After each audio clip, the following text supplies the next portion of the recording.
Hello guys, this is your friend and we are back with a new fanfic. Which is What If Naruto returns after 7-year part 1. And if you enjoy this fanfic then please press the like button and subscribe to my channel for more fanfic like this. And now let's start the fanfic. Midoroki Shrine Nagi Island. The storm churned the heavens into a boiling sea of black and gray. Clouds swirled like angry leviathans, their roars reverberating as thunder cracked against the sky. Rain lashed the forest in relentless waves, hissing as it struck the earth and pooling in the uneven grooves of the stone path. Each drop seemed sharp, slicing through the air with a fury that matched the wind's howling assault. Lightning carved jagged scars of light across the darkness, illuminating the drenched canopy of trees for fleeting moments in bursts of silver light before leaving the world in shadow once more. Amid the chaos, the shrine stood, weathered but unwavering. Its foundation, stone slabs fitted together with such precision that even centuries of erosion hadn't broken their unity, sat slightly elevated, deflecting the worst of the rain.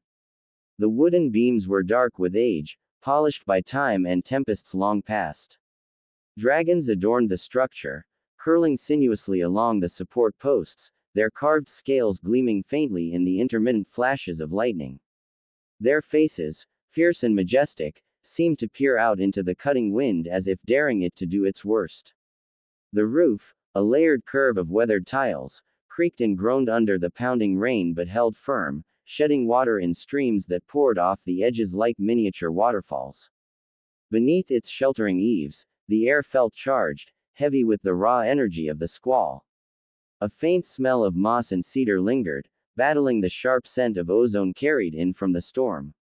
Naruto sat cross-legged on the worn wooden floor, his arms crossed and a frown etched deep into his face. He wore a dark tunic and pants that clung to him, soaked from their hurried escape into the shrine. Around his neck was a small orange scarf, its ends frayed but vibrant, a stubborn splash of warmth against the gloom. The boy's blonde hair, damp and spiked at odd angles, seemed to mirror his mood, restless, defiant, and unwilling to be tamed. His bright blue eyes darted around the shrine, taking in every detail. He didn't like to admit it, but there was something about the place that caught his attention, something that demanded it. The dragons, in particular, fascinated him. Their faces were frozen in expressions of power and calm authority, as if they had witnessed every storm and remained untouched. Naruto traced the grooves of their scales with his eyes, wondering how long it must have taken to carve such intricate patterns. The thought stirred a grudging respect for whoever had built this place, though he would never admit it aloud. But his awe quickly gave way to irritation. What's so great about a place that's falling apart? He muttered to himself, his gaze shifting to the moss creeping up the stone lanterns outside and the faded paint of the torii gate at the shrine's entrance. The relentless wind had loosened a tile on the roof, which clattered noisily against its neighbors. Naruto shifted uncomfortably, brushing water off his scarf and glancing at the small fire sputtering at his feet. It was pitiful, barely holding against the damp air, and its meager warmth felt like an insult against the storm's fury. His stomach growled, and he winced. The only thing worse than being stuck here was being stuck here hungry. Still, there was something strange about the shrine, something he couldn't quite put into words. It was as if the storm itself bent around it, raging against the trees and stones but leaving this patch of space untouched. The carvings of the dragons, the creak of the wood, even the hiss of the rain against the roof, everything felt alive, as though the shrine was more than just a building. Naruto's fingers tightened on his scarf as he gazed at the downpour beyond the shrine's shelter. Lightning flared, throwing the forest into stark relief. The trees bent and groaned under the wind's relentless assault, their leaves torn free and swirling like 1,000 frantic birds. He felt small watching it, not in the way that made him feel weak but in the way that made him feel aware. The world was big, too big. And here he was, a boy in a broken shrine, caught between fascination and frustration. He huffed, his breath fogging in the cool air, and turned his eyes back to the fire. This is pathetic, he grumbled, poking at the damp wood with a stick. How is this supposed to keep us warm? It's more smoke than fire. He threw the stick down with a sharp huff and crossed his arms. And this shrine, it's barely holding together. We could have found something better if we'd kept going. From the shadows beyond the firelight, a low chuckle broke through the sound of the rain. Naruto's gaze snapped up, catching the faint outline of his master reclining casually on the wooden walkway outside the shrine's inner chamber. The man lay sprawled on his back, one arm tucked lazily behind his head and the other holding a sake bottle loosely by its neck. His silhouette, cast by the flickering firelight, danced across the beams above him, the play of shadows giving his figure a ghostly, almost otherworldly presence. Better, huh? His master drawled, his voice light and teasing. Oh, little prince, sometimes the better thing isn't what you find. It's what you make. He tilted the sake bottle slightly, watching the drops of water streak down its sides as if they were racing.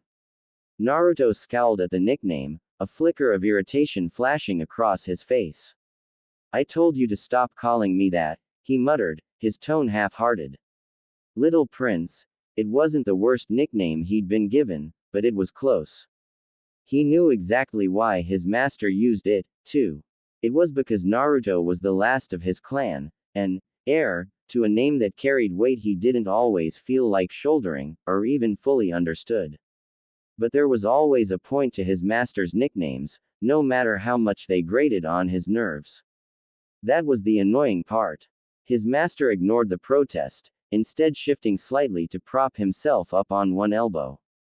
His mismatched attire, a long, black, tattered cloak thrown over what looked like patched-together shinobi gear, gave him a haphazard, disheveled air.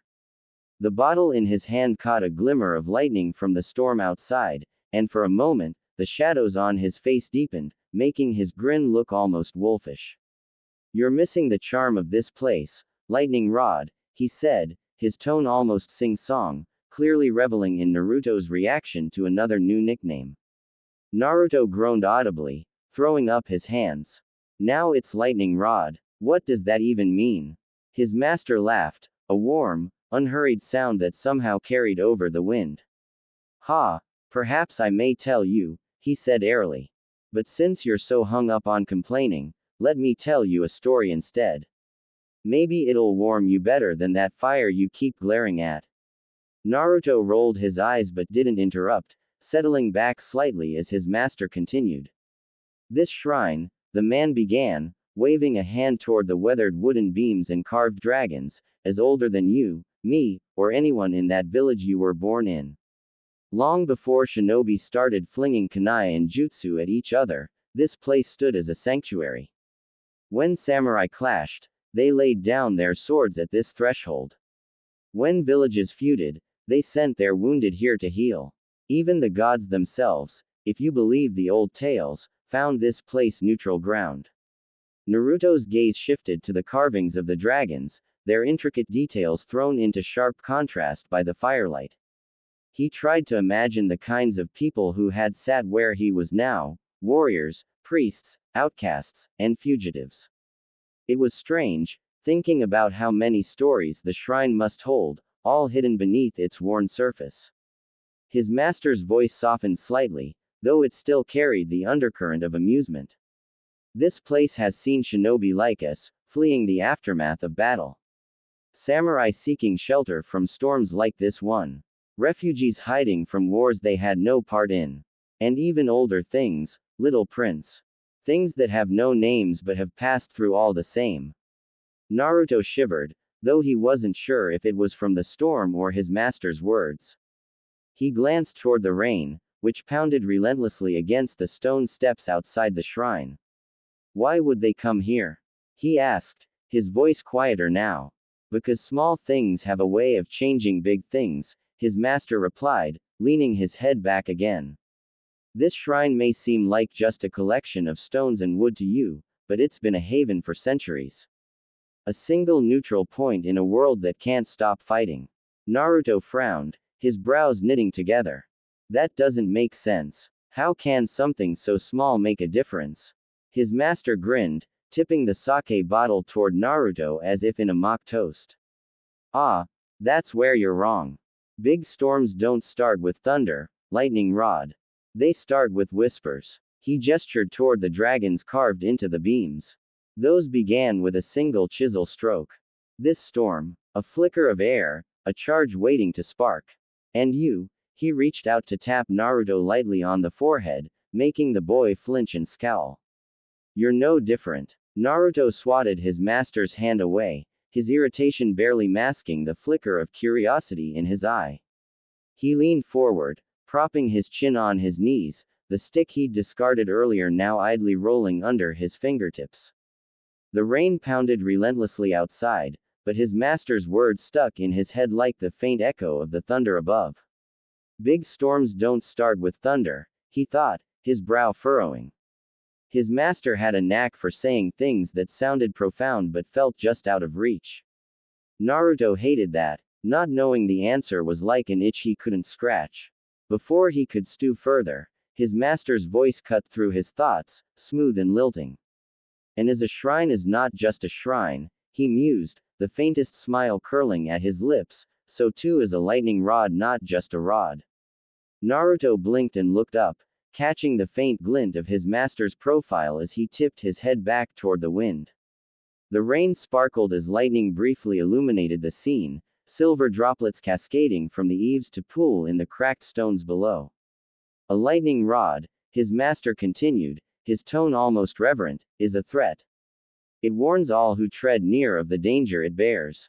He paused, turning the sake bottle lazily in his hand, his reflection faint in the polished glass. It's a promise, too, to guard against calamity, to draw the wrath of the skies so others might be spared. His voice softened, the words weaving between the drumbeats of thunder. And it is an invitation, a call to the gods themselves, daring them to strike. Naruto listened, a strange energy stirring in his chest as the words settled over him. The fire crackled weakly behind him, barely keeping pace with the tempest outside. He didn't quite understand the feelings swirling inside, pride, frustration, curiosity, but they were there, clashing like the storm overhead. Still, his annoyance with the weather, and his master's habit of burying lessons in riddles, won out. He sat up straighter, crossing his arms over his knees as he leveled a skeptical look at the older man. That's all nice and poetic, he grumbled, but it still doesn't make sense. Why even call me that? I don't even get how I've got a lightning chakra affinity, I can't even do the basic techniques right. His master turned toward him then, and his grin was sharp, a flicker of mischief crossing his face like the lightning above. As if conspiring with the heavens themselves, he let out a low laugh just as a deafening rumble of thunder rolled through the shrine. Before Naruto could process the sound, a brilliant flash of lightning tore through the sky, forcing him to blink against its blinding radiance. And when his eyes adjusted, his master was no longer lounging against the beams.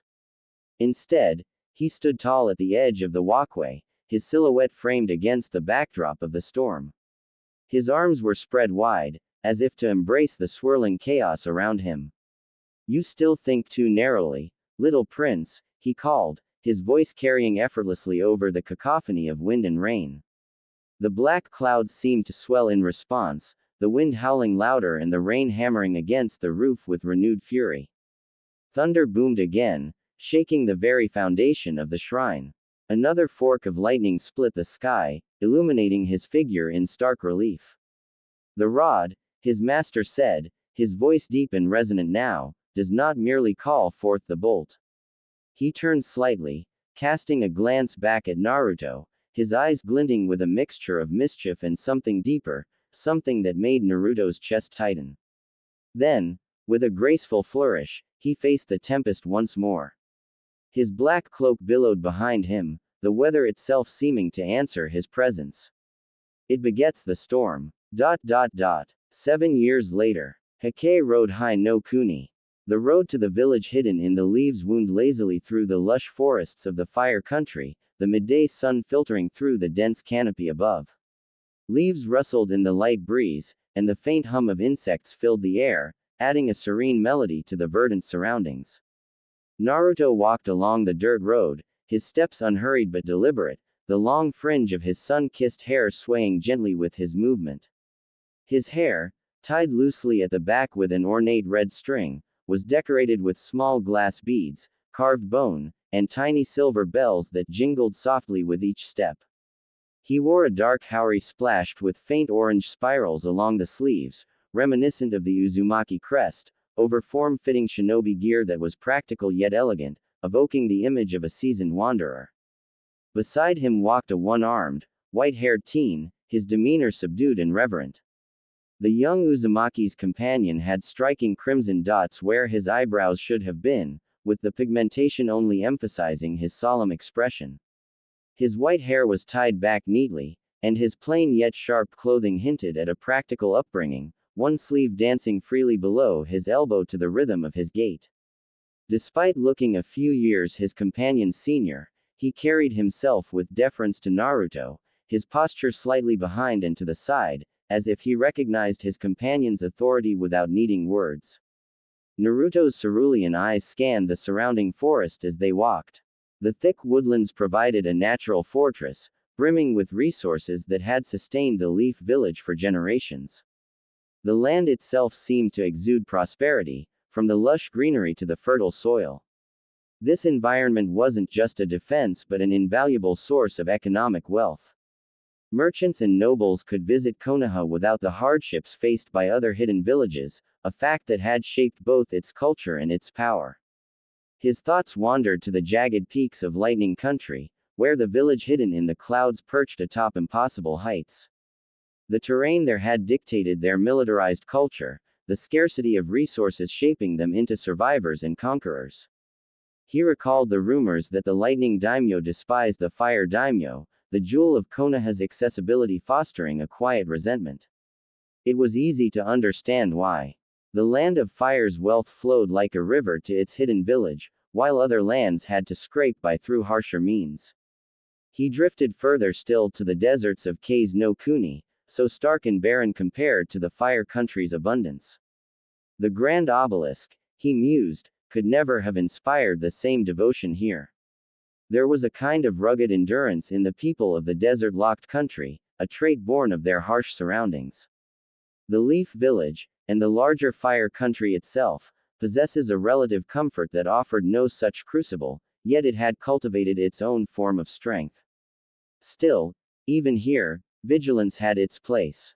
Naruto's sharp senses picked out sentries concealed in the shadows of trees, their presence subtle but unmistakable. Guard posts became more frequent as they neared the village gates, and he could feel the faint hum of a fuinjutsu barrier wrapping around the area like an invisible shroud. It was a delicate weave, a silent watcher that marked every step they took. An unseen pair of eyes, he thought, his lips curving into a faint, unreadable smile. But his thoughts turned dark for a moment. Even a village as hidden and well guarded as Waterfall had fallen, he reminded himself. No amount of defenses, no abundance of resources, could make a place invincible. Lord Naruto, Kimimara's soft, respectful voice broke the silence. We're approaching the village. Naruto glanced at him, his faraway thoughts dissipating. He smiled slightly, his tone warm but tinged with gratitude. Thanks, Kimimaro. I was starting to drift. Kimimaro nodded, his sharp moss-eyed gaze steady but deferential. It is only natural for one such as you to consider the weight of things. Naruto chuckled softly, a sound that carried both amusement and a hint of self-awareness. Before he could respond, however, the air shifted. Shadows melted from the trees, and in an instant, they were surrounded. The Anbu operatives stood as silent sentinels, their uniform black and gray armor blending seamlessly with the forest shadows. Their masks, carved with intricate precision, each bore the likeness of a different animal, lending an air of both fascination and intimidation. A tiger's fierce stripes slashed across one mask, its sharp teeth etched into a permanent snarl. A hawk's sleek visage adorned another, its angular design evoking a predator's focus.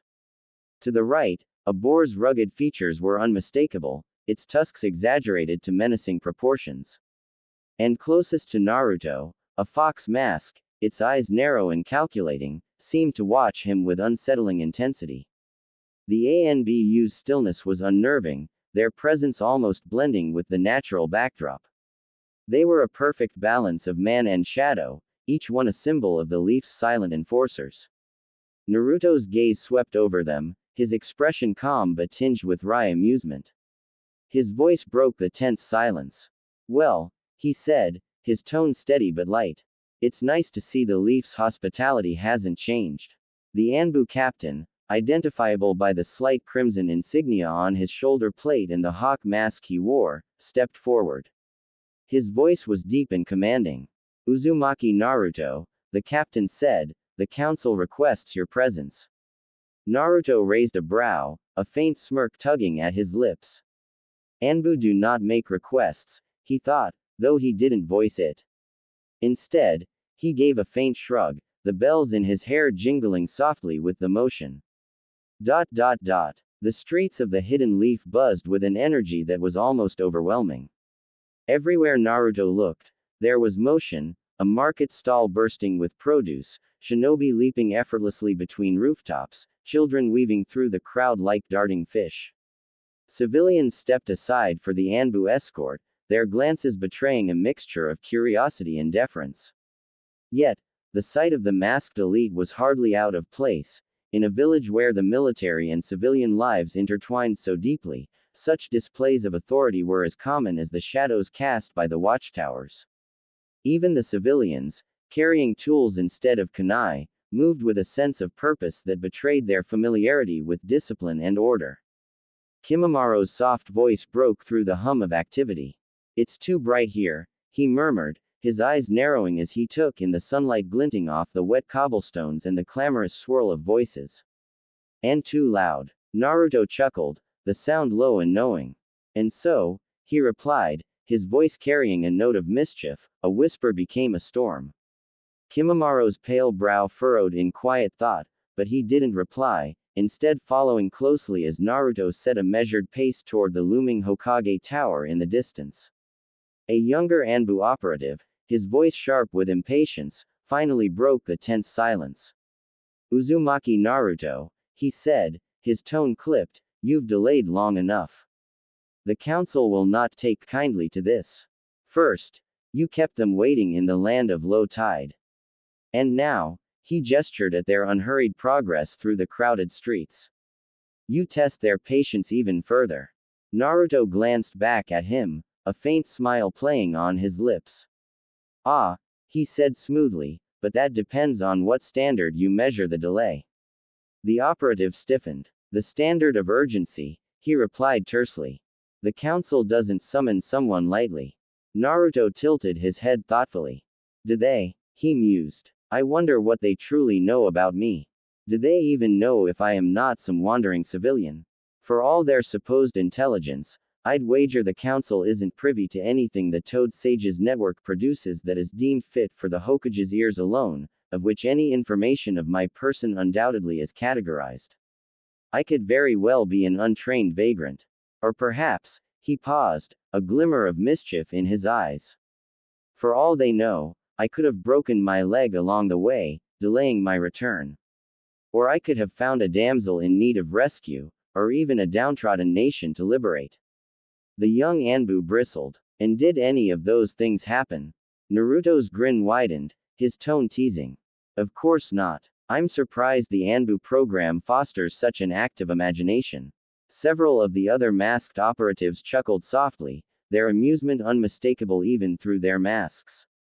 The captain gave a low, approving laugh, but, as evidenced by his low growl and taut posture, the younger operative apparently was scowling, clearly unamused. Naruto turned his attention to Kimamaro, whose seafoam green eyes roved over the bustling streets. "Kimamaro," he asked, "what do you know of the ANBU's history?" "Only that they are more dangerous than most," Kimamaro replied evenly. "Beyond that, I know little."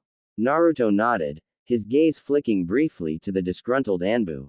"The ANBU's roots stretch back further than the village itself," he began. "Before the Hidden Leaf, there was chaos, the clan wars era. Among the clans, there were small, talented groups who couldn't match the bloodline limits or economic might of the larger clans. but they focused on the pure essence of being shinobi: deception, subterfuge, fear. They hid their faces behind animal masks, a tradition that marked their unity while still nodding to their clan identities. His tone grew more reflective. These clans became known as the Shadows. What they lacked in brute strength, they made up for with cunning and precision. When the first Hokage formed the Hidden Leaf, he struggled to contain them. Hashirama-sama envisioned a kinder future, a united one. But the Shadows, they clung to the old ways, seeing themselves as guardians of what they believed was the shinobi's true nature. Naruto gestured vaguely toward the rooftops, his voice dropping as if sharing a secret. They were an unwieldy beast, effective but unruly. Often, their missions bled into self-directed ventures, pursuing what they deemed best for Konoha, regardless of orders. It wasn't until the second Hokage that they were reined in. The young Anbu's posture somehow became more alert at that, taut with a perceived offense. Kimimaro tilted his head slightly, intrigued, as the other Anbu merely kept at the relaxed pace. What did the second Hokage do? Tobirama-sama was a man of precision, Naruto explained. Where his brother sought unity, Tobirama sought control. He reshaped the Anbu, stripping them of their individuality and old loyalties. They became faceless, formless. No longer clans, but a single unit beholden solely to the Hokage. Uniformity was their new creed, and their masks became their only identities. The old ways were buried under Tobirama-sama's doctrine.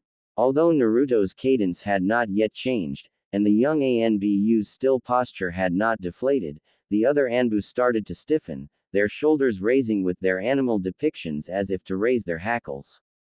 He paused, his voice taking on a faintly sardonic edge. But even with leashes, the Anbu remained what they were at their core: shadows.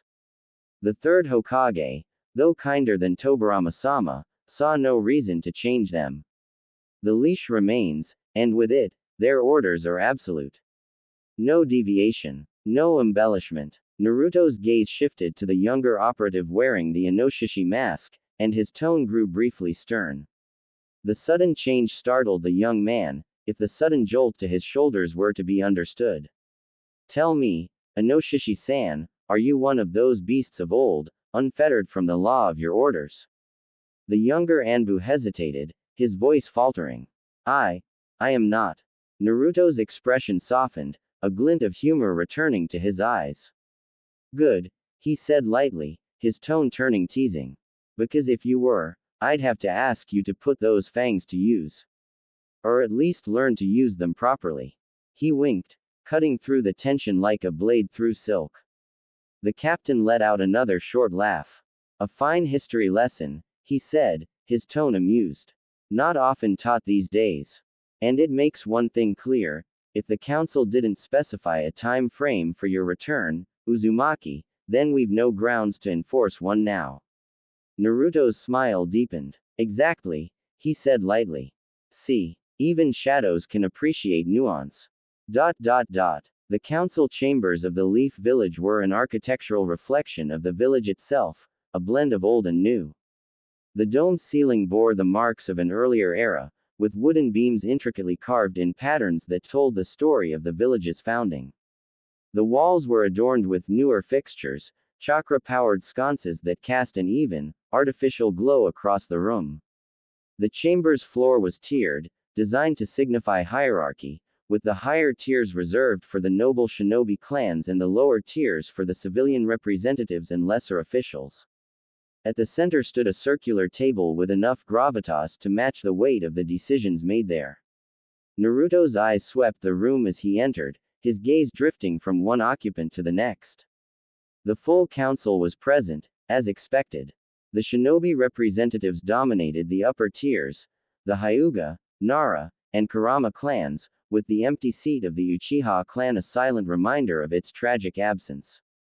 Clan heads from the lower ranks, like Sum Inuzuka and Shibi-Aburame, sat a tier below, their expressions ranging from bored to mildly curious.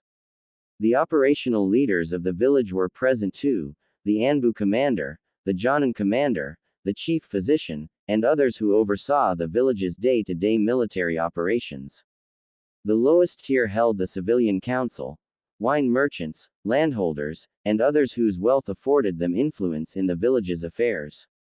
Naruto couldn't help the wry smile tugging at his lips as he considered their presence. A village born of war, beholden to merchants and farmers. It's absurd. Why should the Lord of Fire's hidden blade answer to a grain merchant? Then again, his eyes flicked to the lively streets he'd walked through earlier. Calling this ostentatious, sprawling city a hidden blade is probably stretching it. Naruto's entered the chamber, his steps unhurried. He caught a few surprised glances from those who hadn't seen him in years. He'd left the village a scrawny, wide-eyed child, now he stood before them taller, stronger, and exuding a confidence that was hard to ignore. Shibi Aburame adjusted his glasses, his quiet voice barely audible over the murmurs. Time has certainly refined him. Refined. Sume Inuzuka muttered, her lips curling into a grin. More like sharpened. That kid always had a bite. 7 years gone, Shikaku Nara mused, his sharp eyes narrowing as he studied the blonde teen. And yet he strolls in here as though he never left. How troublesome. Naruto's lips quirked as he caught snippets of their murmurs. He paused at the center of the room, casting a long glance at the council members before raising a hand in a mock salute. Good to see everyone again. I hope you didn't miss me too much. It's been, what, 7 years? I'm sure you all kept busy without me. The civilian council members bristled at his casual tone, while the shinobi representatives exchanged faintly amused looks. The Anbu captain stepped forward. Council members, he announced formally, Naruto Uzumaki has appeared, as ordered. A civilian council member, a balding man in fine robes, stood abruptly, clearly unimpressed. And not a moment too soon, he said sharply, his voice laced with irritation. This delay is unacceptable. A summons from this council is not to be taken lightly, boy. Naruto tilted his head, his expression one of exaggerated confusion. Boy, what? 7 years and I'm still, boy. At this rate, I'll be, kid, when I'm 50. He let the sarcasm linger before continuing, his voice lilting with mock curiosity. But tell me, am I being summoned for some heinous crime? If so, I'd love to hear the charges. Just imagine the scandal. The man's face reddened, but Naruto didn't give him a chance to retort. Wait, don't tell me, I stole someone's lunch, didn't I? Or maybe it's treason because I didn't write. You know, postal services are surprisingly unreliable when you're traveling. A ripple of amusement passed through some of the shinobi present, though they quickly masked it. Naruto continued, voice carrying a lilt of mockery, though his expression remained composed. I am, after all, merely a citizen of the Fire Nation, not a shinobi. Whatever authority over the third Hokage's weapons you may believe to be yours to wield does not extend to one of the Fire Lord's citizens. His smile deepened, its sharp edges cutting across the chamber. Unless, of course, you are here to levy a criminal charge against me. The man's face reddened, but before he could reply, Danzo Shimura spoke from his position among the village elders. You have been a ninja since birth, Uzumaki, he said, his gravelly voice cutting through the room. By precedent and long-standing decree, you are the property and responsibility of this village. Naruto's expression didn't falter, but his thoughts sharpened. Shimura Danzo, a danger above the rest. Not that a room filled with war-breathing shinobi could ever be called harmless, but him. He's the shadow you fear even in the dark. Naruto turned his attention to Danzo, his grin sharpening even further. Property, you say? That's a bold claim, even for you, Shimura-sama. But I'm afraid you'll have to cite something stronger than vague decrees. You see, during my absence, or should I call it my sabbatical, I had plenty of time to brush up on a few things. Like the Bill of Rights of Hai no Kuni. He gestured lazily toward the Civilian Council. And the Charter of Civilian Rights. Fascinating documents, really. Did you know that even the Great Hidden Leaf, as the fifth arm of the Fire Lord's military, is subject to those laws. No citizen can be compelled to answer a summons like this without cause. High crimes and misdemeanors, yes. But a random meeting for what I can only assume is your entertainment. That's a gray area at best. Danzo's eyes narrowed, a flicker of irritation crossing his features. Naruto, sensing the reaction, pressed on, his voice taking on a mockingly thoughtful tone. So, unless this is the prelude to a criminal charge, which, honestly, I'd find hilarious, I'm left wondering by what authority you've summoned me here. You're not accusing me of something, are you? The silence in the room grew heavier, broken only by the soft creak of a chair as someone shifted. Danzo leaned forward slightly, his gaze cold and calculating. You misunderstand the nature of. The chamber doors swung open with a deep creak, cutting Danzo off. All heads turned as the third Hokage entered, his robes immaculate, his presence commanding. The room stood in unison, a gesture of respect that even Danzo didn't dare forego. Sarutobi Hiruzen raised a hand, signaling for them to sit. Danzo is correct, the Hokage began, his voice calm but firm, that Naruto Uzumaki is a unique case. While he may lack a shinobi license, there are circumstances that obligate him to adhere to certain precedents. Danzo's posture shifted slightly, a smug glint in his eye that Naruto didn't miss. But Sarutobi wasn't finished. However, he continued, his tone hardening, those same precedents make one thing abundantly clear. Individuals of Naruto's classification fall under the sole purview of the Lord of Fire and his chosen representative, the Hokage. This council has no authority to summon him or question his actions without my express consent. Danzo's expression darkened, his subtle victory immediately snatched away. The civilian council erupted into murmurs of protest, but Sarutobi silenced them with a sharp glance. Furthermore, he said, his gaze sweeping the room, I will be investigating how the civilian council became aware of Naruto's arrival in the first place. Until then, this meeting is adjourned for the civilian council. You may disperse. The civilian representatives hesitated, their outrage evident, but they dared not defy the Hokage. One by one, they filed out, leaving the shinobi representatives and the elders behind. Naruto leaned back slightly, his expression inscrutable but inwardly amused. Well played, old man. Sarutobi turned his attention to Naruto. Now, let us discuss the matter for which you were truly summoned. The chamber was still alive with tension as Naruto stood before the assembled shinobi council. The room, dimly lit by artificial lanterns, was filled with an array of faces, stern, curious, and cautious. At the head of the room sat the third Hokage, Hiruzen Sarutobi, his gaze warm yet commanding. Naruto noted how the old man's robes of office seemed heavier than they should, the weight of years and leadership etched into his posture. Naruto's lips curled into a whimsical smile, though his eyes betrayed none of the mirth. Quite the gathering for little ol' me, he quipped, his voice light as air. What's the occasion? Surely not just a welcome home party. Hiruzen regarded him silently for a moment, the faintest trace of a smile tugging at his lips. It is good to see you again, Naruto, he said, his tone carefully measured. But I must ask, what were you doing all the way out in low-tide country? Naruto's expression didn't falter. He gave a languid shrug. Just out for a wander before the noose grew too tight. The words were light, almost flippant, but they hung in the air with a weight that was hard to ignore. Some of the council members exchanged glances, their unease palpable. Hiruzen's eyes narrowed slightly, but he let the comment pass. You've been gone a long time, he said. The village could use your skills. I would like you to rejoin our shinobi forces. Naruto's whimsical facade cracked for the briefest moment. His gaze sharpened, and his smile grew thinner. Who's asking? The question hung in the air, a challenge and a trap all at once. Hiruzen's expression shifted, not anger, but a flicker of understanding. He leaned back in his seat, his fingers steepled before him. The council members looked to him expectantly, but he didn't speak right away.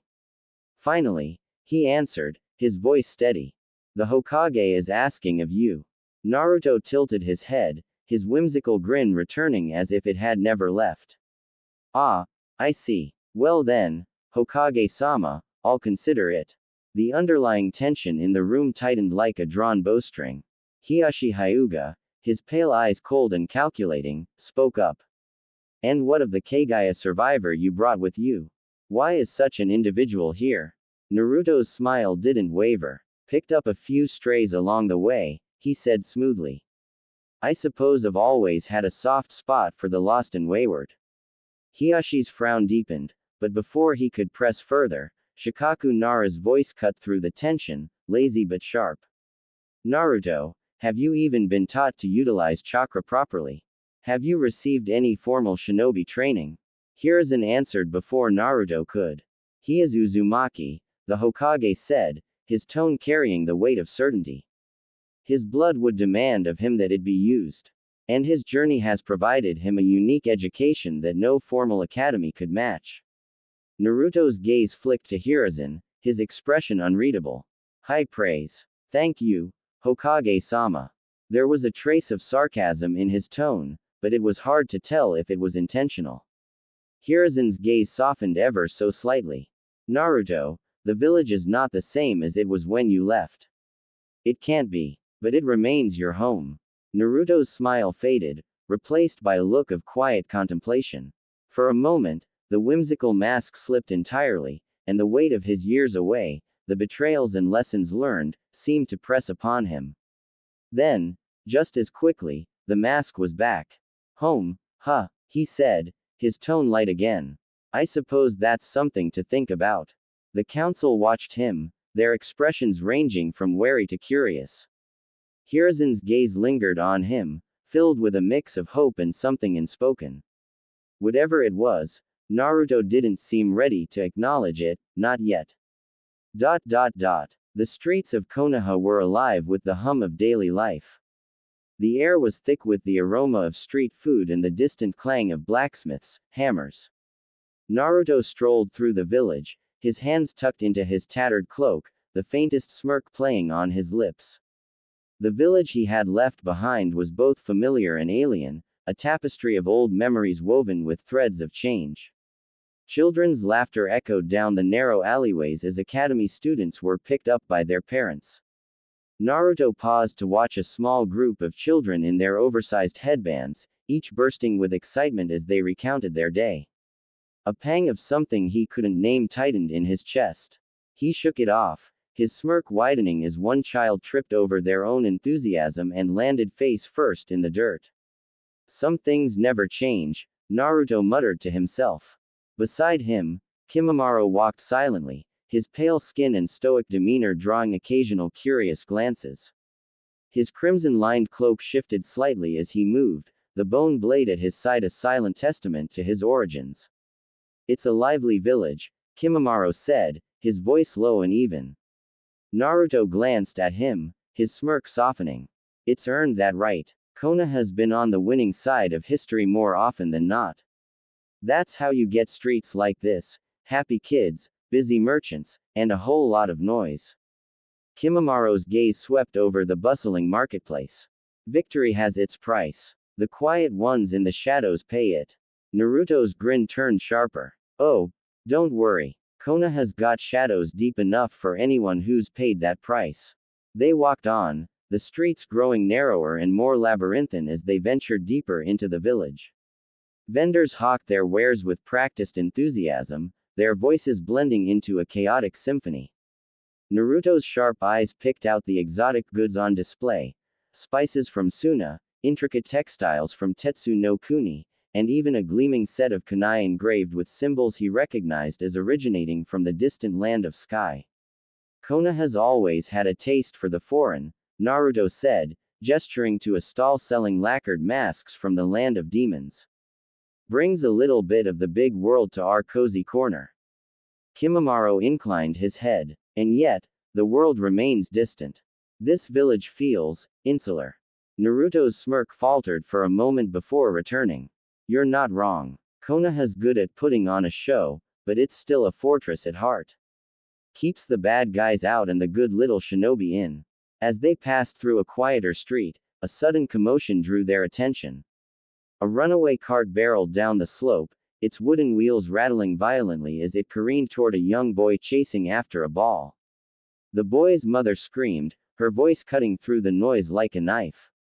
Naruto was a blur of motion. In an instant, he was there, scooping the boy up and leaping clear of the cart just as it crashed into a nearby stall, sending produce flying in all directions. Setting the boy down, Naruto crouched to meet his wide-eyed gaze. "Hey, kid, maybe stick to playing away from the death traps, yeah," Naruto said, ruffling the boy's hair. The mother rushed over, relief flooding her face as she hugged her son tightly. She turned to Naruto, her gratitude evident. "Thank you so much," her voice trailed off as recognition dawned. Her expression shifted to one of uncertainty, her hands tightening on her child's shoulders. Naruto's smile didn't waver. "No thanks needed. Just keep an eye on him, okay?" The woman nodded quickly, muttering another thanks before leading her son away. Kimimaro watched the exchange silently, his expression unreadable. "Old habits die hard," Naruto said lightly as they resumed their walk. As they left the bustling marketplace, the sun dipped lower in the sky, casting long shadows over the village. Naruto paused at a quiet intersection, his gaze thoughtful. "Inoshishi-san," he called, his voice carrying a note of amusement. A moment later, a young Anbu with a boar mask appeared, his movements precise but tinged with nervous energy. "You called, Uzumaki-sama." Naruto's grin returned. "Been tailing me since the council meeting, haven't you? What do you think? Am I gonna run?" The Anbu hesitated. "I was ordered to." "Relax," Naruto interrupted, waving a hand. "Just tell me, are my quarters ready?" The Anbu straightened. "Yes. The Uzumaki compound has been made available for your use." He paused before adding, "Thank you, for the history lesson earlier. My senpai were grateful. It's not something we've been taught since the fourth's passing." Naruto's expression shifted, a flicker of something unreadable passing over his face. "The fourth Hokage, huh? The butcher of Iowa." He shook his head slightly. "Everything I've read says he was soft-spoken. Kind. Men like that," he trailed off, his smirk returning. "They're the most dangerous of all." The Anbu tilted his head slightly. He was also called the king of the low places. Naruto's brow furrowed. "I don't think I've heard of that one." Before the younger Anbu could respond, a second figure appeared. The captain from the council chamber emerged from the shadows, his presence commanding. Namikaze Taicho understood the old ways, he said. He was the first Kage to have come from the corp. Naruto raised an eyebrow, his curiosity piqued. The captain gestured for him to follow. "Come, I'll take you to your clan home." As they walked, Naruto's thoughts swirled, the weight of the day settling over him. The village, his past, and the looming shadows of the future all pressed in, but he kept his head high, his grin sharp. The maze of Konoha was vast, but Naruto had always thrived in places where others lost their way. As they neared the Uzumaki compound, the change in atmosphere was palpable. The streets grew quieter, the sounds of the bustling village giving way to an eerie stillness. The compound itself was sprawling, surrounded by high walls that bore the faint traces of the Uzumaki crest. Though it had been maintained, the air of abandonment was hard to miss. For a fleeting moment, the worn gateway of the Uzumaki compound resembled the rust-colored arch of a shrine torii. Despite the clear night sky, Naruto thought he could smell the crack of ozone in the air. The sensation was fleeting but vivid, the kind of moment his master had once described as a spark, a tiny force that could kindle something far greater if nurtured. His hand hovered near the gate before he finally pushed it open, the hinges groaning in protest like an old shrine door that had seen better days. Inside, the grounds were overgrown, weeds creeping along the stone pathways. The main building loomed ahead, its windows reflecting the fading light of the day. The smell of damp earth and decay clung to the air, yet Naruto found himself oddly anchored, as if this derelict place was a lightning rod, drawing him back to something elemental and inescapable. Well, Naruto said, his voice breaking the silence. Home sweet home. Kimimaro surveyed the area with a critical eye. It's defensible. The walls are strong, and the layout is strategic. Naruto snorted. Good to know in case we get invaded. Again. They stepped inside the main building, the air thick with dust and the faint scent of mildew. Naruto ran a hand along the wall, his fingers tracing the grooves in the wood. Memories, faint and fragmented, stirred in the back of his mind. His master's words surfaced unbidden.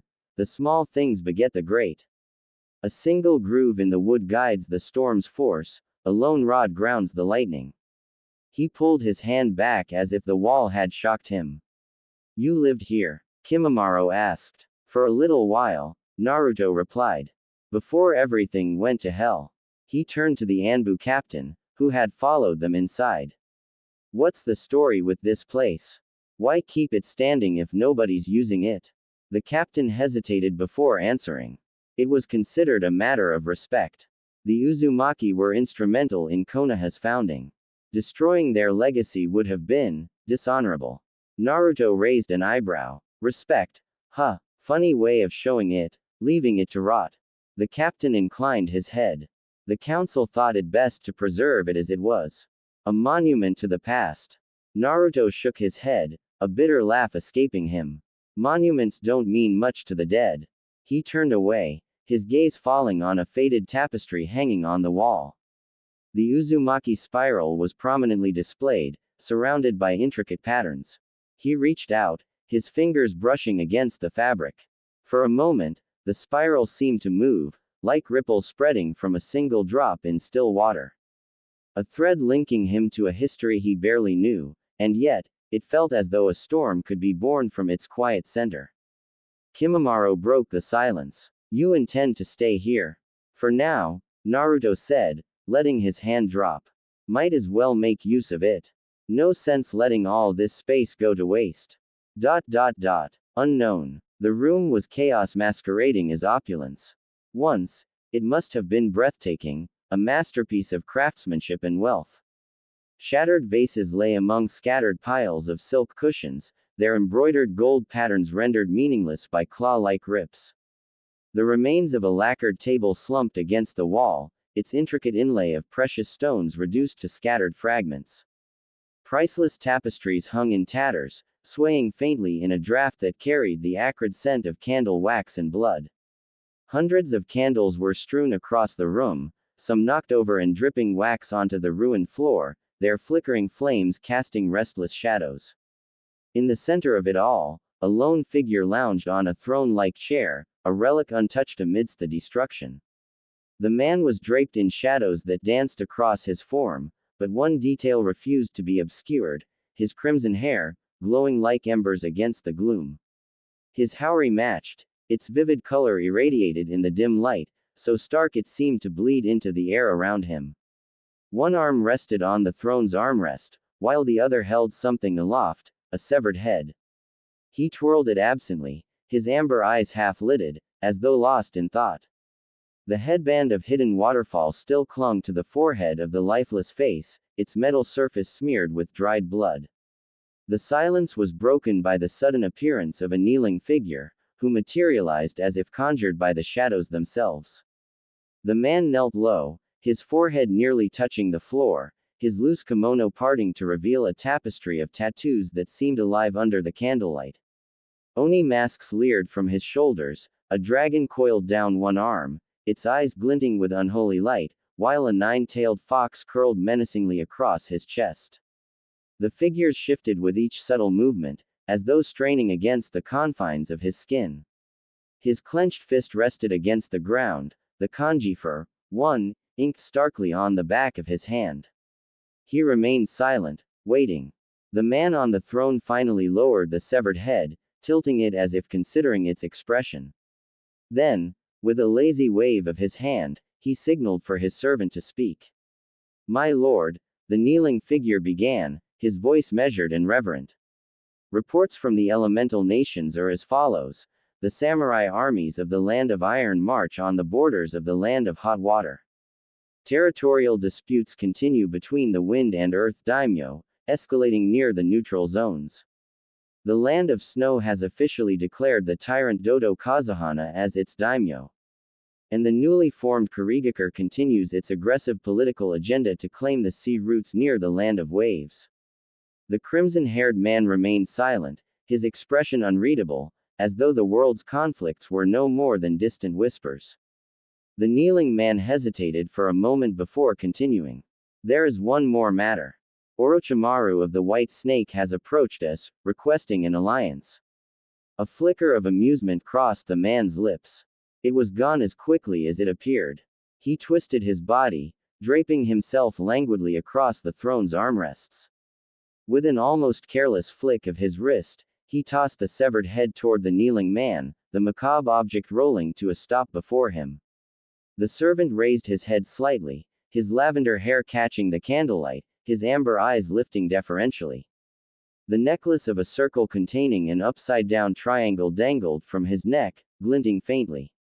My lord. The man in crimson opened his eyes briefly, his tone dismissive yet laced with quiet command. Do what you wish of these matters, kill who you think is required, subvert whatever is necessary. He paused, turning his head slightly to meet the servant's gaze. But kill the Sannin. His arrogance galls me. He sighed, closing his eyes again, as though the effort of giving instructions had wearied him. None of the rest is of interest to me. The servant lingered a moment longer, his gaze unwavering. Rising gracefully, he turned to leave, but paused mid-step. The boy has returned to the Leaf Village. The crimson-haired man shifted slightly, as though to dismiss the matter outright, but his servant's words made him pause.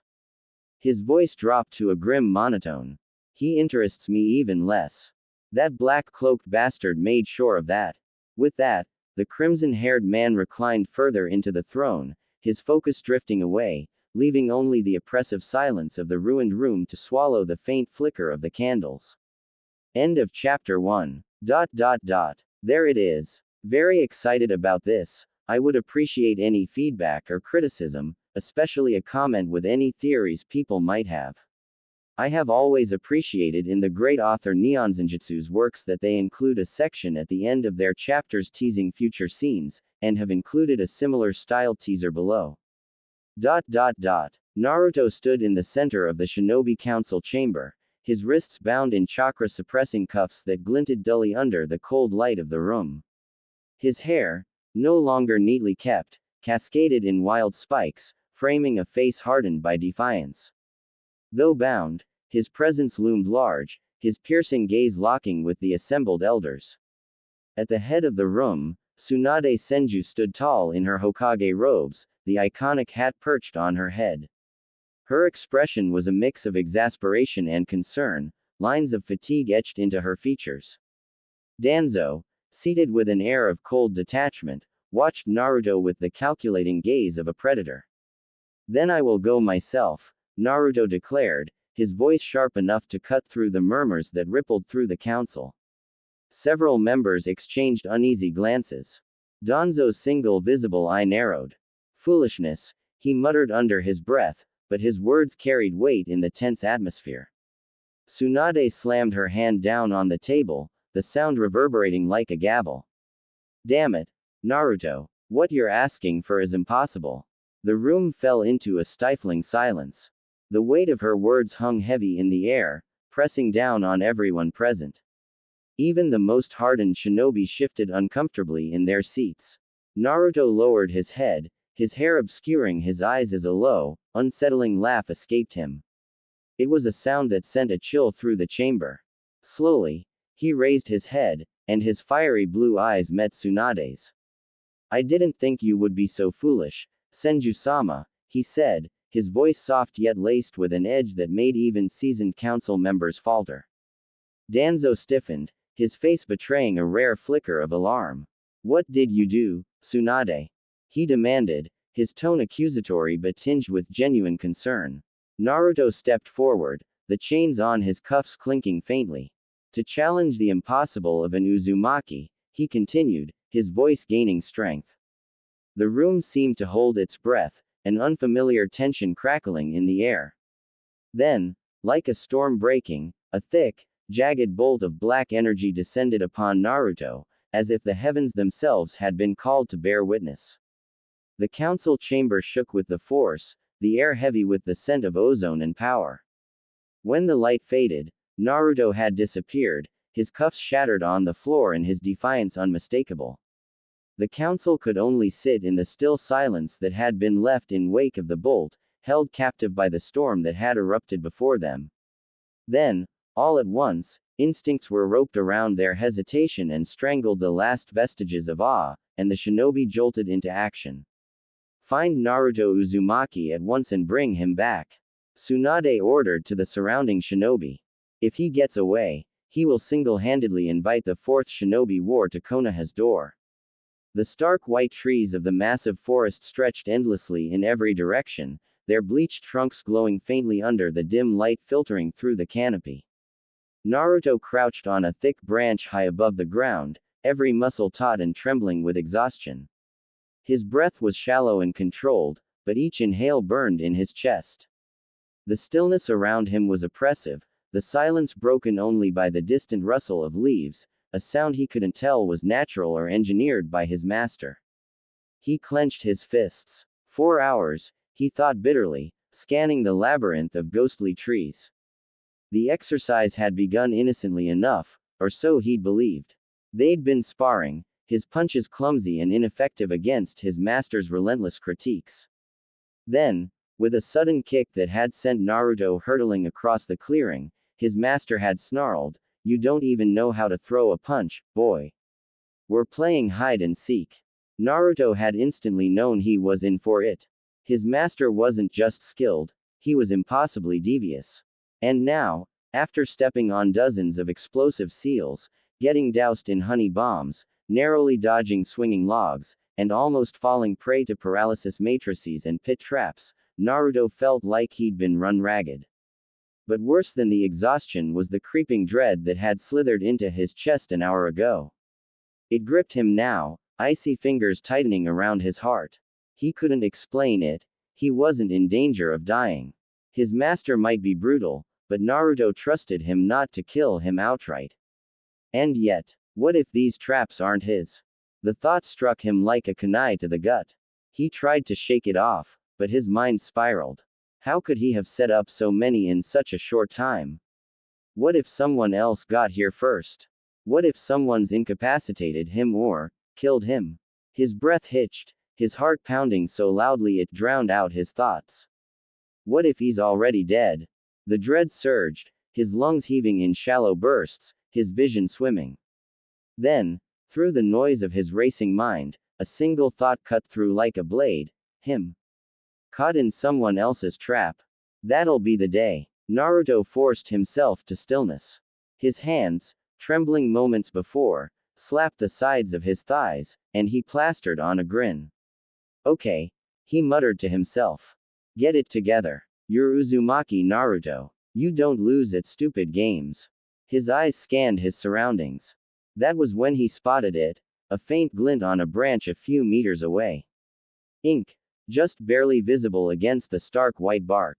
An explosive note. Naruto's grin widened. He allowed himself a moment to breathe, to feel the confidence he was projecting, and then he leapt. He didn't dodge this time. No fancy tricks, no attempts to divert the yield. He aimed himself directly at the branch, closing his eyes as he neared the explosive tag. If this is how it ends, at least I'm going out with a bang. But instead of an explosion, he felt a sudden yank. His flight was abruptly cut short, and he landed hard on his back, the air rushing from his lungs. Towering above him was his master, his pitch-black coat blending seamlessly into the surrounding shadows, his crimson eyes glowing faintly in the dim light. You ruined the game, his master said, his voice a gruff rumble. You weren't supposed to figure it out until it got dark. Naruto, still catching his breath, grinned cheekily up at him. Found you, he said with a grin, his voice triumphant despite his exhaustion.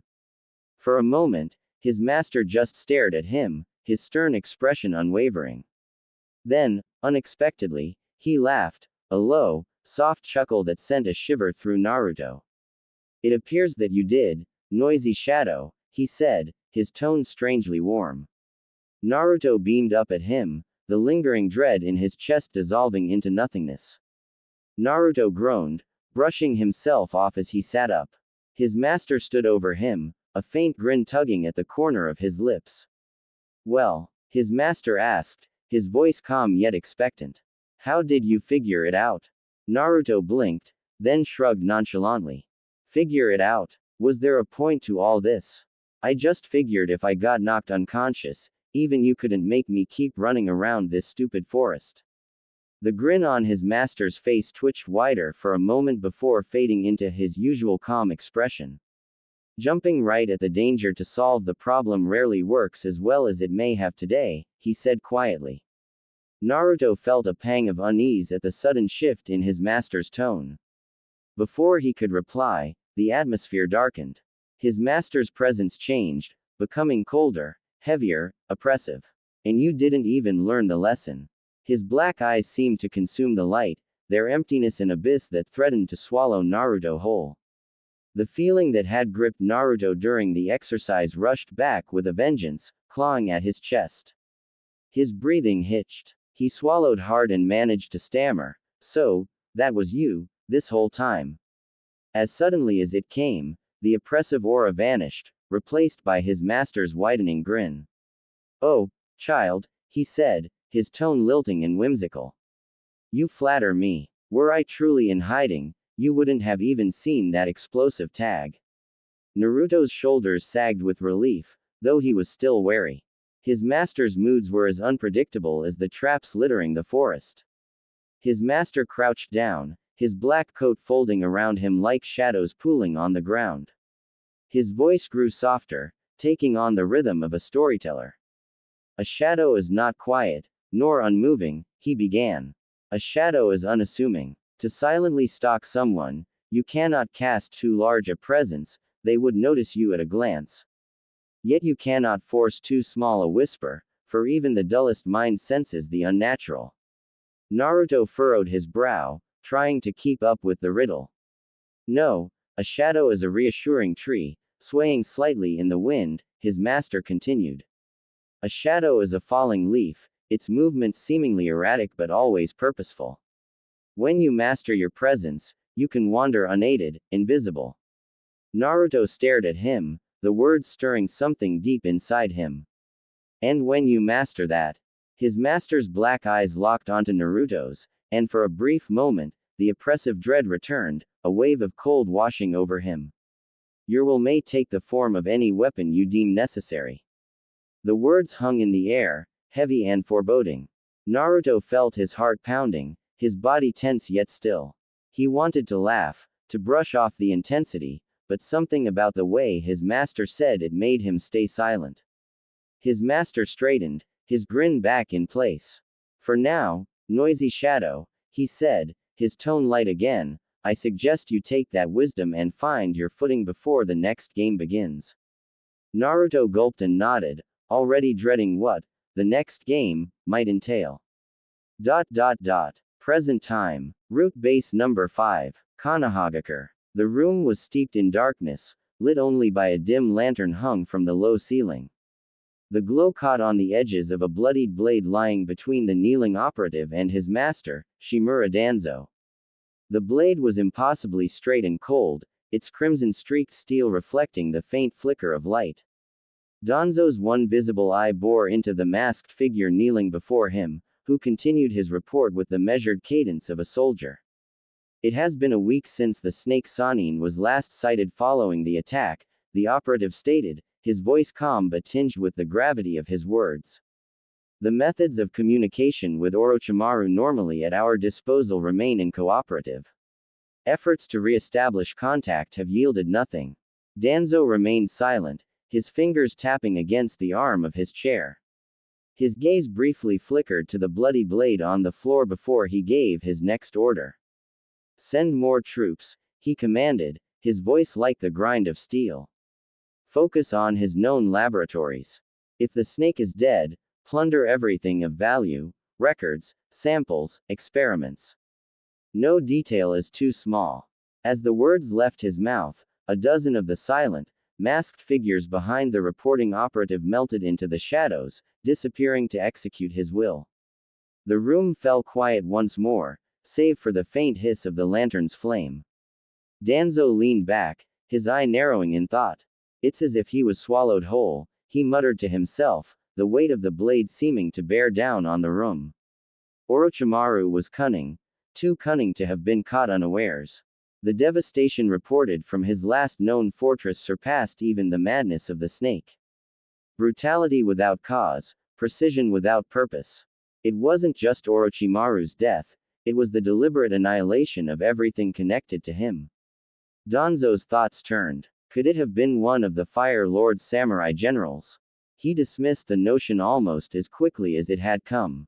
Hito-sama had no history of action against Orochimaru, and the samurai lore lacked the flair for the grotesque excess the reports described.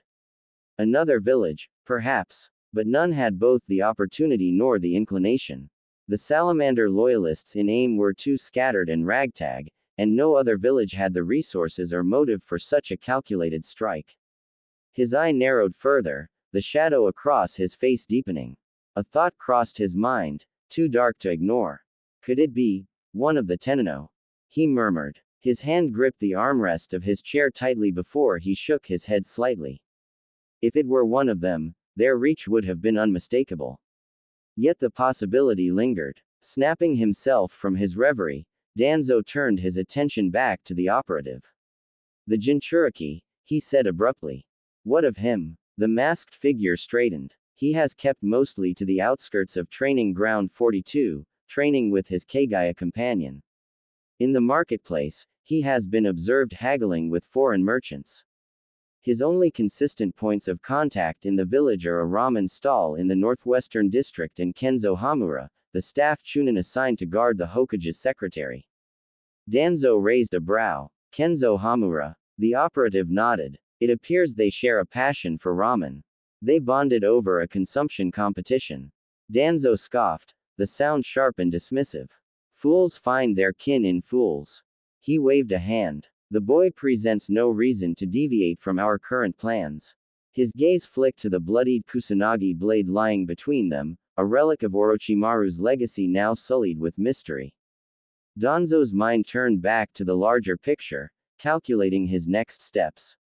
He would not let chaos unravel the delicate order he sought to preserve. Send word to the agents in Frost Country and Snow Country, he ordered coldly. Their missions have been completed acceptably. I want them reassigned immediately. They are to investigate any rumors or sightings of the Red Emperor. The masked operative bowed deeply and disappeared into the shadows, leaving Danzo alone with the dim light, the bloody blade, and his growing unease. Hanami Square, Konohagakure. The sun hung bright and warm over the bustling streets of Konoha, its golden rays illuminating the cheerful face of Kenzo Hamura as he bounded along the cobbled paths.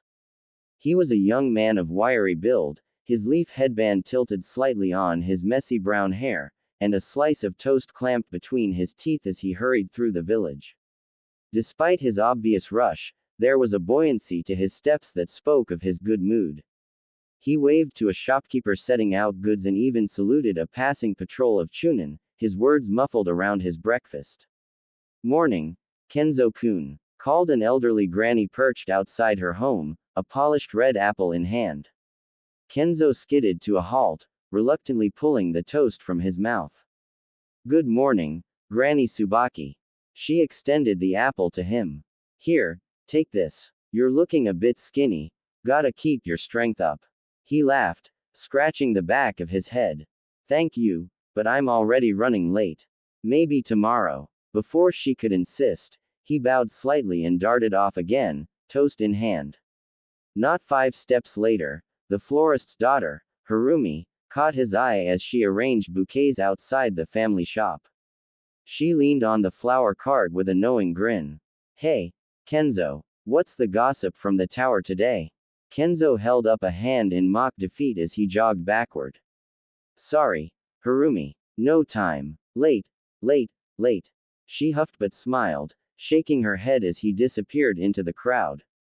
Kenzo reached the Hokage's tower in record time, practically skidding to a stop as he pushed through the entrance.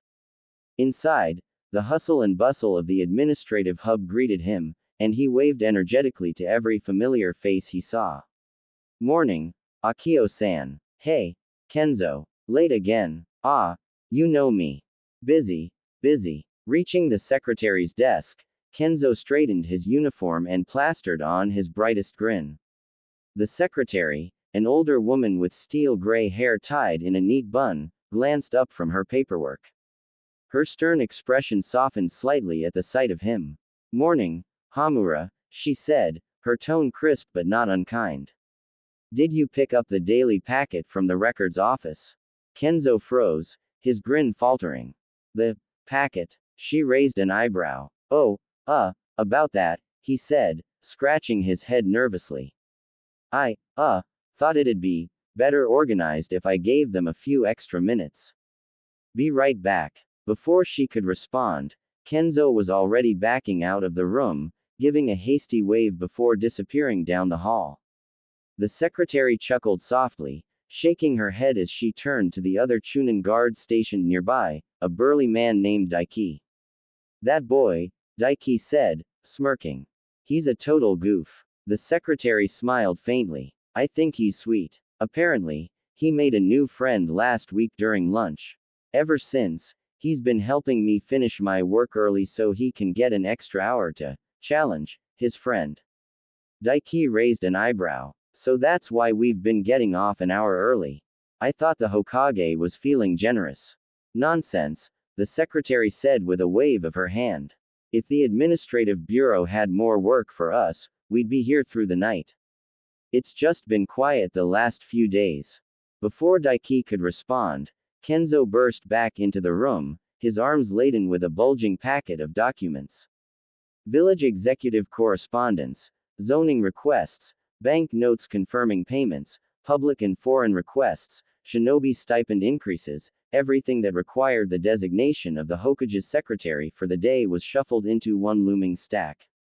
He staggered to the desk, slamming the stack down with an exaggerated groan. Do you know how long it's going to take to get through all of this? He asked, mock despair in his voice. The secretary glanced at the packet and raised an unimpressed eyebrow. You don't have to do any of it, Hamura. Your job is simply to stand in the corner and stare at an old woman all day. Kenzo laughed, the tension melting from his shoulders. Maybe so, but two sets of hands work faster, right? The secretary's lips twitched into a smile. All right, then, but don't expect any sympathy when you regret volunteering. Never do. Kenzo replied cheerfully, already flipping through the top pages. His energy was infectious, even in the quiet monotony of the office. Training Ground 43, Konohagakure. The morning sun cast its glow over the dense forest, the branches of the massive trees swaying gently in the breeze. Two Anbu captains crouched on a high branch, their white masks gleaming faintly in the light. Below them, the clearing was alive with the clash of bone and flesh. Naruto stood with his eyes closed, beads of sweat tracing lines down his face as he twisted and shifted, narrowly avoiding or redirecting the relentless assault of Kimimaro. The Kagaya's bone weapons lashed out in a flurry of stabs and slashes, each blow as precise as it was vicious. Yet, Naruto never struck back, his movements an intricate dance of balance and evasion. One of the Anbu tilted her head, her cat-shaped mask reflecting the moonlight. He's remarkable, isn't he? I haven't seen recruits this inspired by someone in years. Even the younger ones are talking about him, saying he embodies the creed of the Anbu.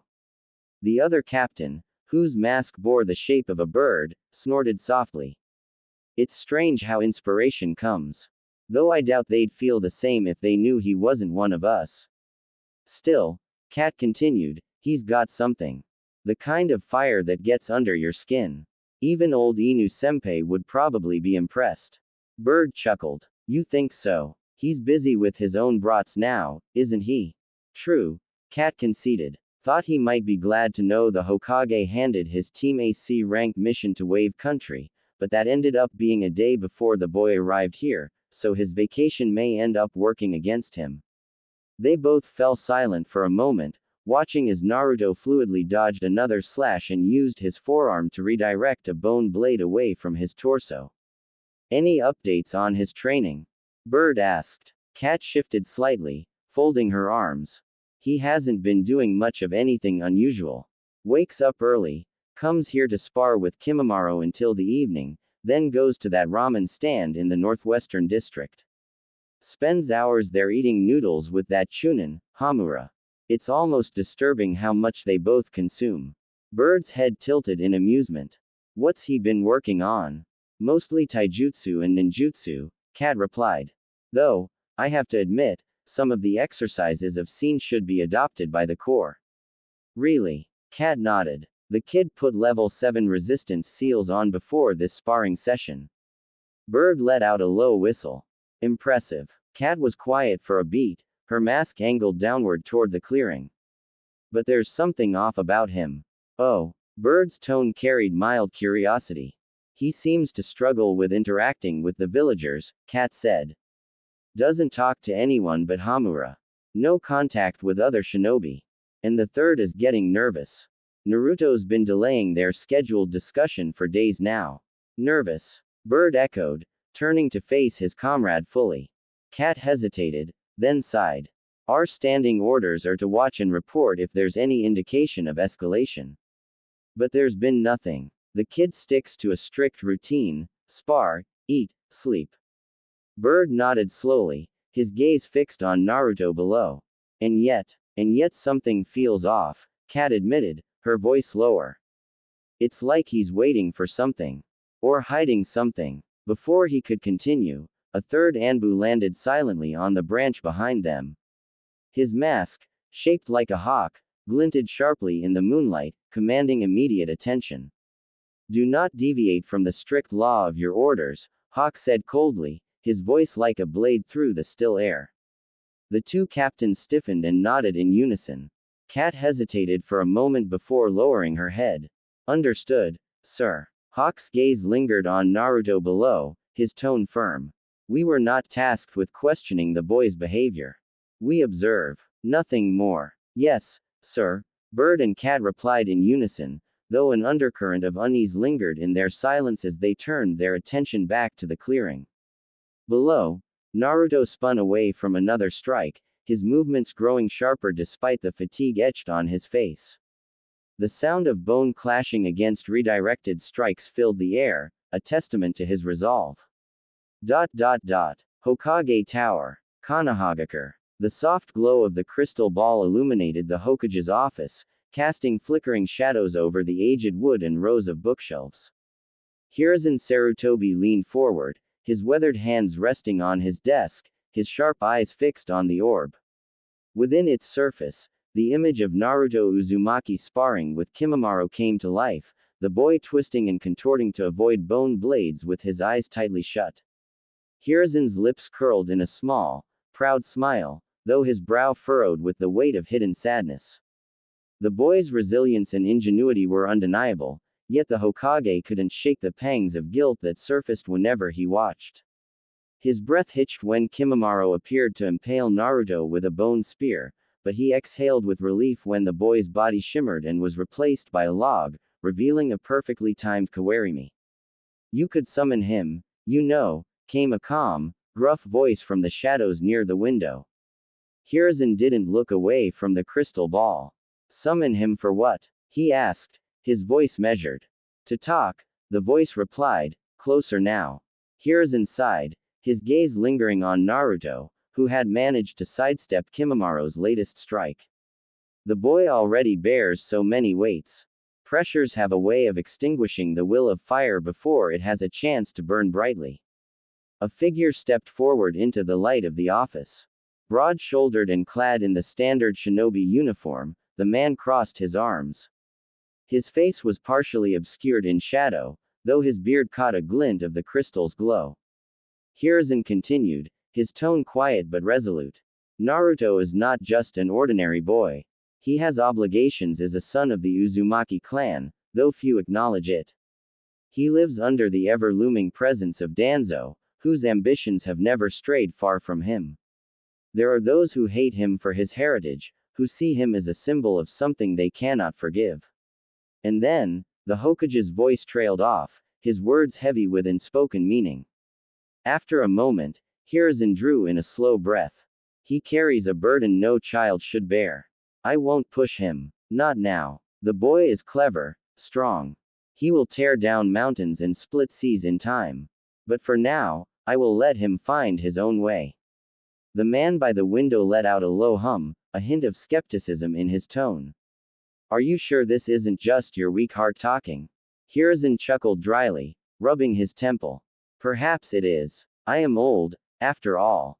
Too old, maybe. Call it the folly of an aging man who fancies himself the grandfather of the village.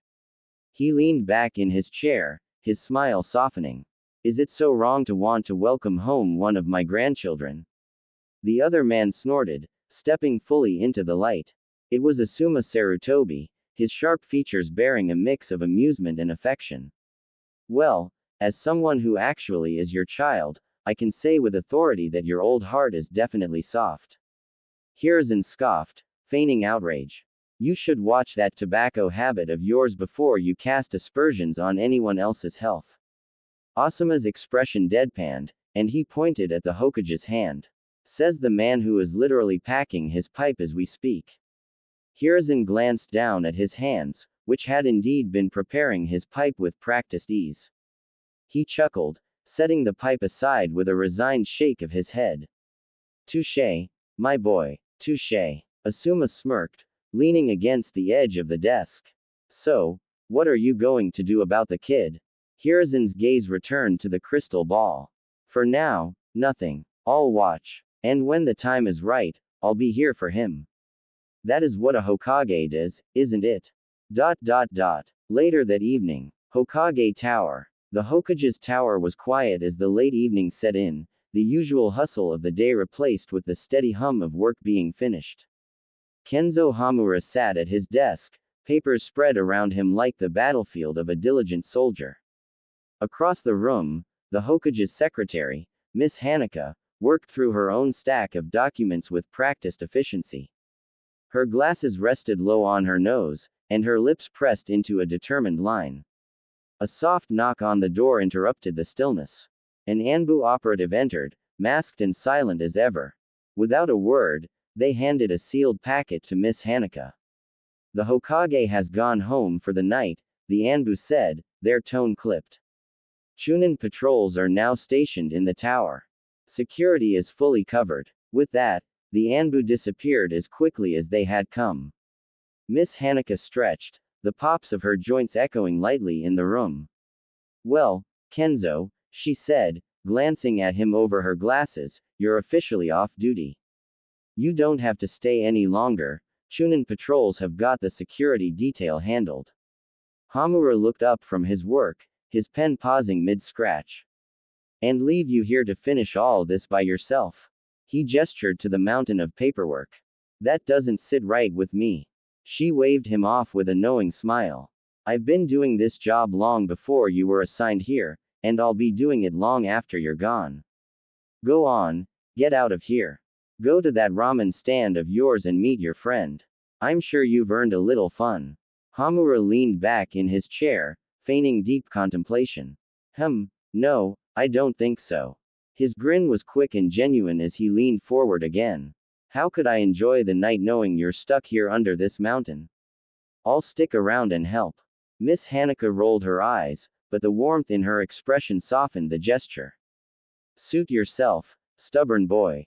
But don't think I won't tease you about this tomorrow. Hamura chuckled and returned to the stack in front of him, diving into the mundane grind of village administration. He sorted requisition forms, trade permits, and council memos, assigning them to their respective departments or to the Hokage's desk for approval. One scroll detailed requests for an increased mission budget, while another outlined diplomatic correspondence with the land of waterfalls. Time slipped by, marked only by the secretary's occasional yawns and the rustle of papers. Eventually, Miss Hanaka dozed off, her head resting on her folded arms at her desk. Hamura allowed himself a small smile, glancing at her with quiet admiration before returning to his work. It was then that he found it. A plain, folded letter addressed to the old monkey.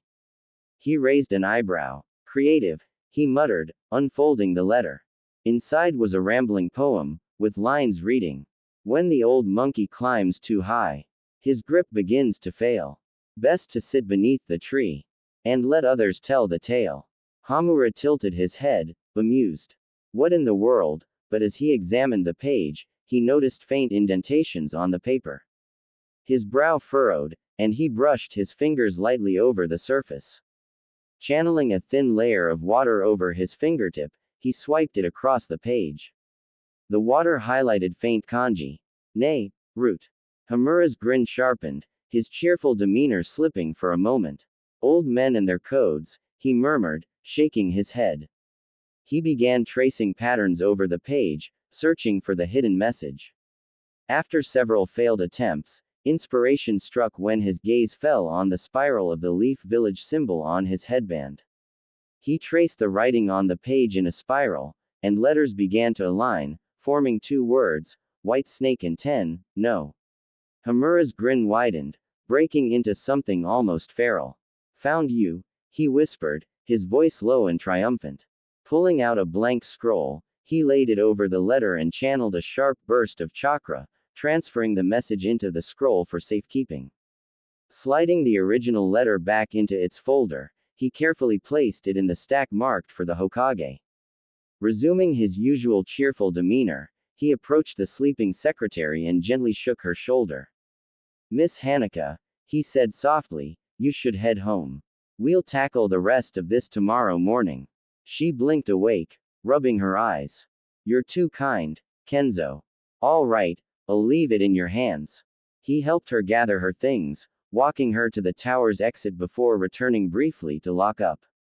Once satisfied, he finally headed home. Hamura entered his modest apartment, a quiet space that reflected little of the village's boisterous life. He moved to his bedroom, flipping on the light. There, standing in the center of the room, was himself. An exact duplicate of Kenzo Hamura stood motionless, sealed in a stasis-like state. Intricate seals covered his body, radiating from a small slip of paper affixed to his sternum. Hamura's grin returned, sharp and calculating. He moved toward the figure, tracing a finger lightly over the seals, his mind whirring with thoughts of the encoded message and its implications. "Time to see how tonight's little discovery plays out," he murmured, his voice tinged with something far less cheerful than his usual demeanor.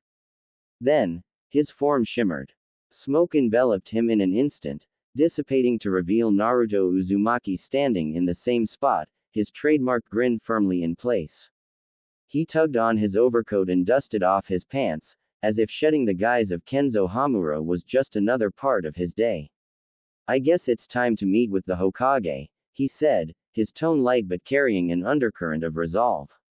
With that, Naruto turned and left the room, the grin never leaving his face.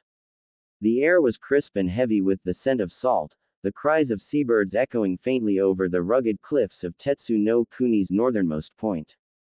Below the rocky outcrop, Taizen Bay stretched endlessly, its churning waters gleaming like liquid silver under the overcast sky. The bay's waves struck the jagged coast in a rhythm as relentless as the presence of the man sitting across from Naruto and his cloaked master. Ginsei was an immovable force, his posture stiff and upright as if carved from stone. His weathered face was lined with years of discipline, the kind born from an unyielding commitment to an ideal. At his side rested a plain straw hat and a wooden sword, the latter an oddity that carried an aura of menace despite its humble appearance. Naruto sat quietly, legs crossed on the bench and arms folded as he leaned back, watching the exchange with faint curiosity. His master, by contrast, lounged with practiced ease, the edge of his black cloak fluttering in the breeze as he spun a cup of tea lazily in his hands. "Ginsei-san, you wound me," Naruto's master said, his voice a rich blend of mock offense and amusement. "Here I thought we were old friends, and yet you refuse to extend a single hand when I come bearing only honest intentions."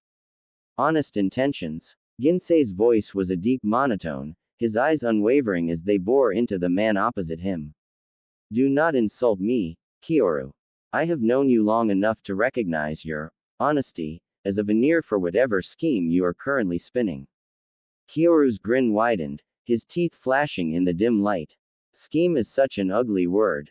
I prefer to think of it as an opportunity, a chance for you to contribute to something truly remarkable. Ginsei didn't respond immediately, his face impassive. He lifted his tea, taking a deliberate sip before setting it down with a measured precision that suggested he weighed every movement as if it carried the weight of a sword stroke. Your flowery words do little to disguise your intent, Ginsei finally said. And I have no interest in entangling myself in your remarkable pursuits. My purpose is to guard against folly, not participate in it. Naruto's lips twitched upward at that, a quiet snort escaping before he could stop himself. He quickly masked it by pretending to cough into his hand, though the faintest quirk of Ginsei's eyebrow told him he hadn't been subtle enough. See, Kyoru said, gesturing toward Naruto as if the boy had somehow validated his point. Even my young apprentice finds your rigid demeanor amusing. Perhaps you should consider relaxing a little, Ginsei-san. A touch of humor wouldn't kill you. I fail to see the humor in wasting time, Ginsei retorted, his tone as sharp as any blade.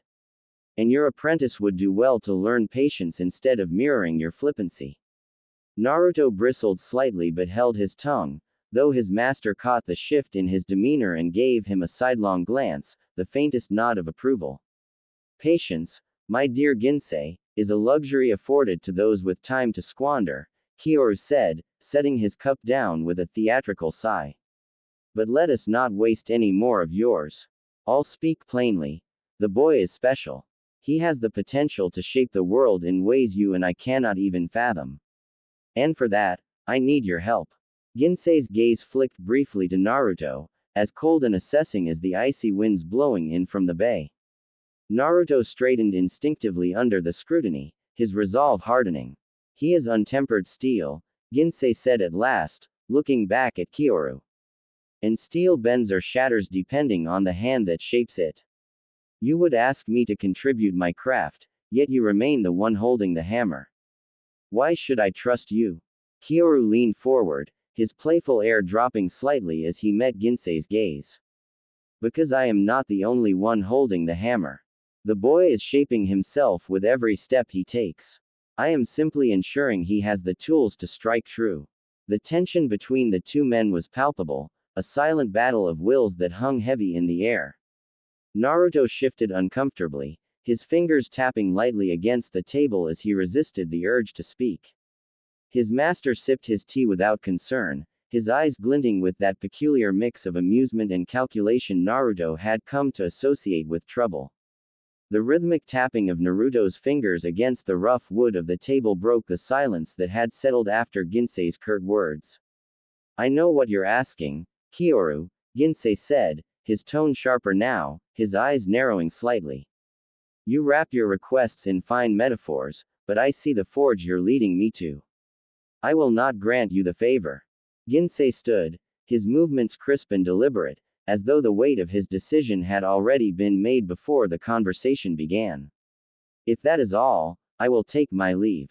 There are better ways to spend my time than listening to you weave riddles. Wait. Kyoru's voice cut through the air like steel. Ginsei froze mid-step, his back still turned. Slowly, with the grace of a predator acknowledging arrival, his hand moved to the wooden sword at his side. The gesture, though subtle, was filled with restrained menace.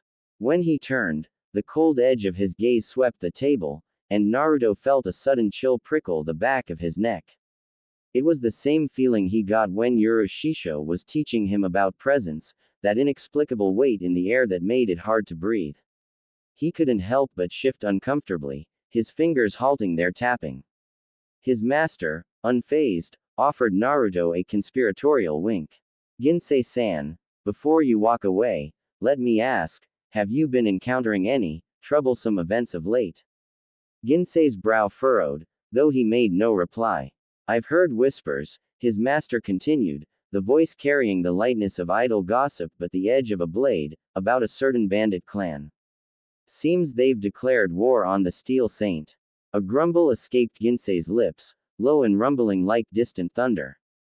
Impish gnats following the scent of my horse. I'll deal with them in due time. Ah, but time is such a fleeting thing, Kyoru said, leaning back in his chair. What if I told you I could save you the trouble of chasing shadows? I know where their horde is gathering. Ginsei's gaze remained locked on him, calculating. After a long moment, he let out a slow exhale. And what would you want in return for such information?